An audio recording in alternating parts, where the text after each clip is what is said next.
అనే క్యారెక్టర్ తో మనందరినీ ఈ సంక్రాంతికి పలకరించి బోలెడంత ఎంటర్టైన్మెంట్ ఇచ్చినటువంటి సునీల్ గారు. ఎంటర్టైన్మెంట్ అంటే సునీల్ గారు, సునీల్ గారు అంటే ఎంటర్టైన్మెంట్. అందరికీ సంక్రాంతి శుభాకాంక్షలు అండి.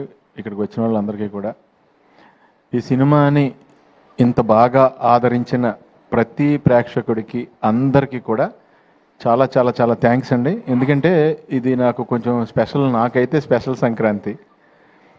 ఎందుకంటే ఈ సంక్రాంతికి నేను నలుగురిని నవ్వించే అవకాశం నాకు వచ్చింది ఈ సినిమాలోనేనండి. నిజంగా నాకు వెరీ హ్యాపీ సంక్రాంతి.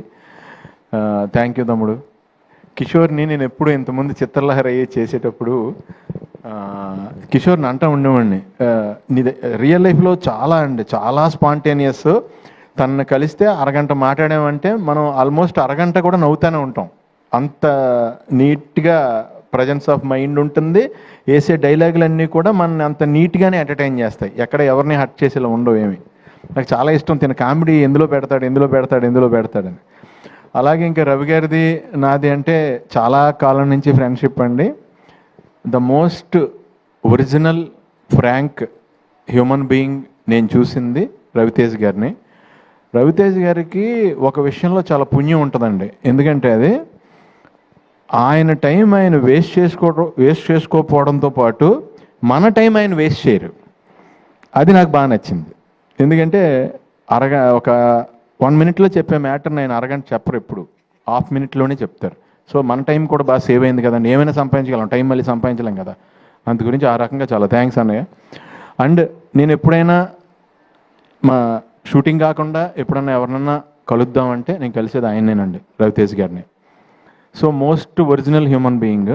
ఆయన ఎనర్జీ అయితే ఇంక ఇంపాసిబుల్ అండి, ఎవరైనా టచ్ చేయలేం కూడా. 100 మంది ఉన్నా సరే ఆయన ఒకసారి ఏంట్రా అంటే ఇంక అటే వెళ్ళిపోద్ది అంతే, ఇంకా అవుట్. అదేదో ఇంకా అది రాసే డైలాగులో కానీ ఇంకా అది ఏం చేయలేము. ఇంకా ఆయనకి సెంటిమెంట్ క్యారెక్టర్ ఇచ్చినా సరే అదే ఫ్లో వస్తుంది, ఏకంగా ఇంక డామినేట్ అయిపోద్ది అది.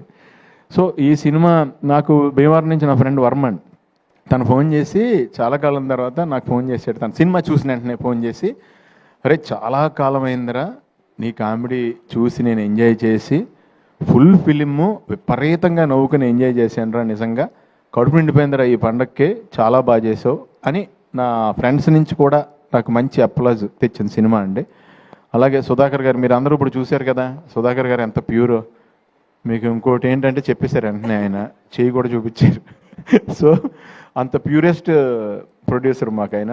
మీకు ఎప్పుడు బాగా డబ్బులు రావాలని మనస్ఫూర్తిగా కోరుకుంటాను సార్, పేరు డబ్బు రావాలని. అలాగే అనయ్య, మీరు అంటే ఇప్పుడు ఇందాక నేను ఇక్కడ కనపడినప్పుడు, ఇక్కడ కెమెరా నా మీదకి వచ్చినప్పుడు ఇక్కడ కనపడినప్పుడు నన్ను చూసుకుని నాకు అర్థమైందండి, మీరు సినిమాలో నాకు ఎంత బాగా లైటింగ్ చేశారో. అంత శ్రమ తీసుకుని నా మీద 4 లైట్లు ఎక్కువ వేశారు. ఇక్కడ కామన్గా పెట్టారు కాబట్టి నేను అంత గ్లోగా కనపడలేదు. సో చాలా థ్యాంక్స్ అన్నయ్య. ఈ సినిమాలో నేను కొత్త షాట్ ఒకటి మీరు చూశాను. నేను చాలా కాలం ట్రావెల్ అయ్యాను మీతో. రవితేజ్ గారు ఒక సిచ్యువేషన్లో తల తిరిగిపోద్దంటే ఆయనతో పాటు లొకేషన్ కూడా తిరిగింది. అది ఎలా చేశారు అన్నయ్య అని ఇందాకనే అడిగాను నేను. చాలా బాగుంది అన్నయ్య, షాట్ చాలా బాగుంది. ఇంకా ప్రకాష్ గారి గురించి చెప్పక్కర్లేదు మనం. ఒక పూర్ మెన్ గుడ్స్ ఏదన్నా మీరు సెట్ అయిందంటే ఆ పూర్ మెన్స్లో రిచ్గా ఉంటుంది ఆ సెట్. అంత నీట్గా ఏ రకంగా కాంప్రమైజ్ అవ్వకుండా చేస్తారు ఆయన. సో ఇలా మురళీధర్ గౌడ్ గారితో పాటు అలాగే రోహన్, అందరి కాంబినేషన్, డింపుల్ గారు అందరూ ఎక్స్ట్రాడినరీగా చేశారు ఈ సినిమాలో.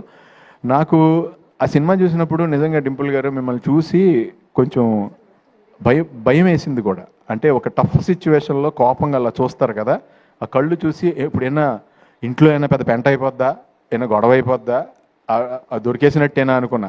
నేను విపరీతంగా ఎంజాయ్ చేసిందండి. చాలా కాలం తర్వాత నేను పట్టుపట్టి నవ్వేశాను. నా సీన్లు చూసినప్పుడు నాకేమీ అంత అది అనిపించింది, నేను చేశాను కాబట్టి నాకు అంత ఇది కాదు.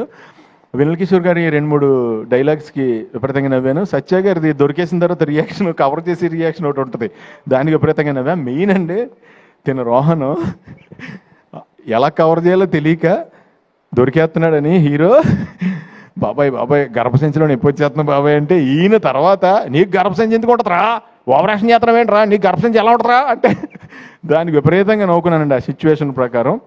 ఈ సినిమా ని ఇంత బాగా ఆదరించినందుకు చాలా చాలా థ్యాంక్స్. ఈ సినిమా నాకు కూడా 10 మందిని ఇంకా బాగా నవ్వించాలి, ఇంకా ఎక్కువ నవ్వించాలి అంటానికి నన్ను కూడా ఎంకరేజ్ చేశారు. అష్క గారు కానీ, ఆవిడ క్యారెక్టర్ కూడా చాలా ఎలిగెంట్గా చేశారు ఆవిడ. అలాగే తారక్ పొన్నప్ప, ఆయన కూడా ఆయన సైడ్ చాలా బాగా చేశారు. సత్య గారు, ఇంకా వెన్నెల కిషోర్ గారు, నేను చెప్పేది ఏమీ లేదు, ఇంకా వాళ్ళు దాంట్లో వేరే లెవెల్లో ఇది వెళ్ళారు. అండ్ మన గెటప్ సీన్ కూడా ఆయన కాంబినేషన్లో కూడా చేశాను నేను అక్కడ.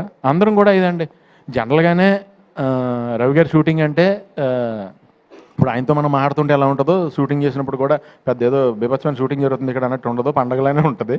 సో నాకు హ్యాపీ ఏంటంటే ఈయన రేస్ కారు అంత ఎనర్జీ, ఆ కార్ని రేస్ గ్రౌండ్లోకి తీసుకెళ్ళాలి. దాన్ని కూరగాయలు కొనుక్కోవడానికి లేదంటే వేరే చోటకి ఆ రేస్ కార్ని వాడపోవడం బెటర్. నువ్వు కరెక్ట్గా ఫ్యామిలీ రేస్లో పెట్టి ఆ రేస్లో విన్ అయ్యేవు తమ్ముడు. All the best, wishing you all success for ever. All the best అండి అందరికీ, మీ అందరికీ కూడా పేరు పేరున ఆల్ ద బెస్ట్. ఎవరన్నా మర్చిపోయి ఉంటే నన్ను క్షమించండి. Thank you so much. Thank you Sunil గారు. స్టేజ్ మీద ఉండవలసిందిగా రిక్వెస్ట్ చేస్తున్నాం అండి. మరి ఇంతకుముందు కింద మిస్ అయిపోయింది ఆ క్వశ్చన్. మరి అందరూ మమ్మల్ని అడిగావు, సునీల్ గారిని అడగకపోతే ఎలా అంటున్నారు. మరి మీకు కూడా అంతర్ముఖ శత్రువు ఉంటుంది కదా, ఏ విషయంలో టెంప్ట్ చేస్తుంది మిమ్మల్ని బాగా? ప్రతి విషయంలోనేనండి నా లైఫ్లో. నేను ఎప్పుడు ఓ ఫుడ్ చూస్తే ఇమీడియట్గా తినేద్దాం అనుకుంటా. ఓకే. విపరీతం ఆపుకోలేను, నేను ఫుడ్ తినకుండా ఉండలేను. నాదే కాదు పక్క వాళ్ళది కూడా తినేద్దాం అనుకుంటాను అనమాట నేను. సో దాంట్లో ఈయన చెప్పినట్టు సినిమా ఎండింగ్ మెసేజ్ చెప్పారు, మరి ఈయన ద్వారా ఆయన చెప్పించారు, ఈయన చెప్పారు. అది అవును, మనలో సెకండ్ ఒకడు ఉంటాడు చూడండి, వాడిని వినటం స్టార్ట్ అయ్యాకనే నేను సన్నబడ్డా. ఆ టెంప్టింగ్ని కట్ చేశారు. వాడిని ఎక్కువ వినేయటం వల్ల నాకు ఈ మధ్యన ఏమైందంటే నన్ను బాగా చీట్ చేస్తుంది ఏంటో నాకు అర్థమైపోయింది. నా లైఫ్లో నా కళ్ళు నన్ను ఎప్పుడు చీట్ చేస్తున్నాయి, అందు గురించని కళ్ళు చెప్పేది నమ్మకుండా ఆయన చెప్పారు చూడండి, సెకండ్ పర్సన్ మనలో ఒకడు ఉంటాడు చూడండి, మనకి రియల్గా జాగ్రత్త చెప్పాడు, ఆయన ఏంటో మొదలెట్టాను ఈ మధ్యన. ఓకే, అక్కడైతే బ్యాడ్ పర్సన్ అనమాట, ఇక్కడ ఈయన లోపల ఉన్న పర్సన్ గుడ్ పర్సన్. అది సంగతి మొత్తానికి అర్థమైంది. అంటే ఏం లేదండి, మనకి ఏదైతే సుఖం ఇద్దాం అనుకుంటాడో వాడు ఆల్వేస్ బ్యాడ్ పర్సన్ నాలో ఉన్నాడు. కరెక్ట్. ఒకడు ఎవడైతే నాకు ఏదైతే నన్ను కష్టపెడదామని ట్రై చేస్తున్నాడో వాడే నాకు పేరు తెచ్చాడు, ఆడే నాకు good person. Wonderful wonderful. Thank you so much Sunil గారు. స్టేజ్ మీద ఉండవలసిందిగా రిక్వెస్ట్ చేస్తున్నాం అండి. Now we would like to invite our producer Sudhakar Cherukuri గారిని స్టేజ్ మీదకి రావాల్సిందిగా రిక్వెస్ట్ చేస్తున్నాం. SLVC CEO విజయ్ కుమార్ చాగంటి గారిని స్టేజ్ మీదకి రావాల్సిందిగా కోరుతున్నాం అండి. అండ్ ఎస్ ప్రకాష్ గారిని, ప్రసాద్ మురెల్ల గారిని స్టేజ్ మీదకి రావాల్సిందిగా కోరుతున్నాం. మురళీధర్ గౌడ్ గారిని, Rohan can we have you on the dais please. And అలానే ఆ డైరెక్టర్ కిషోర్ తిరుమల గారిని స్టేజ్ మీదకి రావాల్సిందిగా కోరుతున్నాం. Now may we request Dimple to join us on the dais. మరి మాస్ మహారాజా గారు ఈ సంక్రాంతికి క్లాస్ ఆడియన్స్